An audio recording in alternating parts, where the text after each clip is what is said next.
کیا اللہ اپنے بندے کو کافی نہیں؟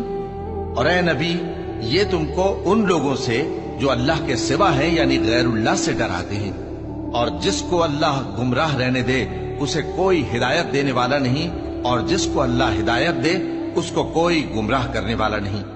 کیا اللہ عزت والا بدلہ لینے والا نہیں ہے؟ اور اگر تم ان سے پوچھو کہ آسمانوں اور زمین کو کس نے پیدا کیا تو کہہ دیں گے کہ اللہ نے۔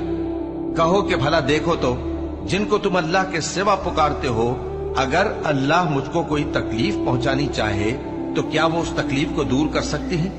یا اگر وہ مجھ پر مہربانی کرنا چاہے تو کیا وہ اس کی مہربانی کو روک سکتے ہیں؟ کہہ دو کہ مجھے اللہ ہی کافی ہے، بھروسہ رکھنے والے اسی پر بھروسہ رکھتے ہیں۔ کہہ دو کہ اے قوم، تم اپنی جگہ عمل کیے جاؤ، میں اپنی جگہ عمل کیے جاتا ہوں، ان قریب تم کو معلوم ہو جائے گا کہ کس پر عذاب آتا ہے جو اسے رسوا کرے گا۔